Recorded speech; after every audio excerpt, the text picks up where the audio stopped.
ሁለተኛ መከላከያና ፖለቲካ ያላቸው የነበራቸው መጋባት ካድሬ ራሱን ስራ ሳይሰራ ልማት ሳያመጣ በኮራፕሽን ህዝብ እያሳቀቀና እየገደለ መከላከያ ጋር ተለጥፎ እንዲጨማለቅ መፍቀድ የለባቸው። እያደረገ ያለው እንደሱ ነው።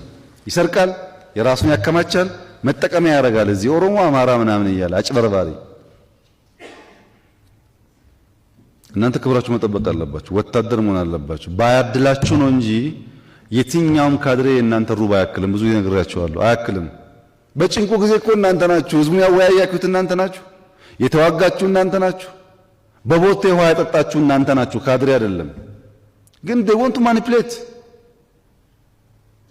ጥሎ እየሸሸ በውጊያ ጊዜ በሰላሙ ጊዜ ደግሞ ይገመግማል።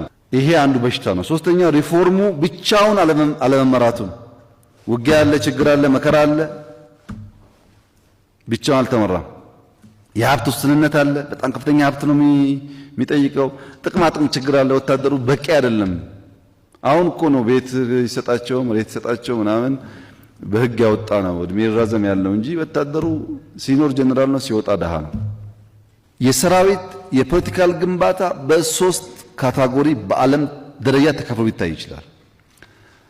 አንደኛው ዳይቨርጀንት የሚባለው ነው።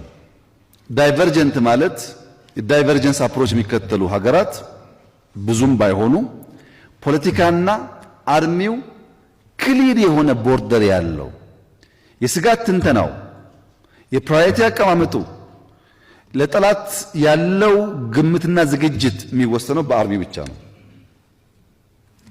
ቶታሊ ፖለቲካል አመራሩ በፕራዮሪቲ አይገባም። እንደነዚህ አይነት ሀገራት የብሔር ምጥጥን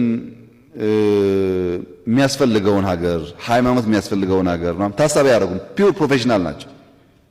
ለምሳሌ ኦሮሞና አማራ ብቻ ፕሮፌሽናል ናም ብለው ሙሉ ወታደሩን ይዘው ፖለቲካ አመራሩ ለምንድነው ወላይታ ማትጨምሩ ብሎ መጠየቅ አይችልም።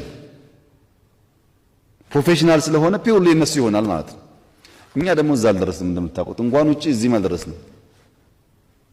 ዳይቨርጀንስን ብንከተል ፕሮፌሽናሊዝሙ አድቫንቴጅ ያለው ቢሆንም ይሄ ፖለቲካል በሽታችን አርሚን ያፈርስብናል።